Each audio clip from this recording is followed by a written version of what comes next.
Asher, ano na ang mga napag-usapan sa pagdinig ng Senado kaugnay ng submarine drone?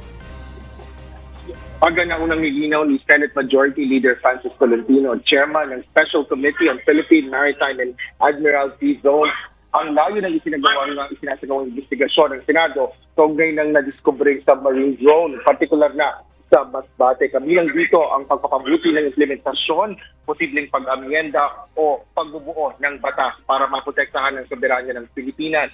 Paliwanag pa ng mambabatas, baka anya ang nakikita lang natin ay ang monster ship, ngunit maraming submersible drone sa bansa.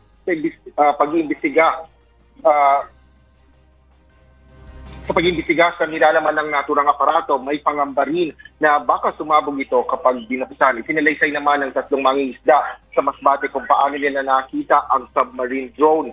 Tinukoy din ng komite ang chain of custody matapos ipasa ng mga mangingisda ang pangangalaga nito sa mga otoridad. Kinumpirma naman ng Philippine Maritime Group ang nauna nang naihayag na impormasyon na China-made ang drone at hindi ito commercially available. Ayon naman sa Philippine Navy ay yung mga katulad na natuklasang submersible drones sa bansa sa nakaraan ay hindi pa makumpirma ng ahensya kung saan ito nanggaling maging ang specification ng aparato. Wala rin anyang bansa na naghayag ng pagmamayari ng mga ito. Gayunman, kinukonsideraan niya ng Department of National Defense o DND na isang banta sa soberanya ng bansa, maging ito man ay commercial o military specification. Kaugnay naman ang preliminary findings sa forensic investigation na sinasagawa ng Philippine Navy kaugnay ng partikular na submarine drone na na-recover sa Masbate. Ito nila ay isang data gathering equipment na ginagamit sa commercial,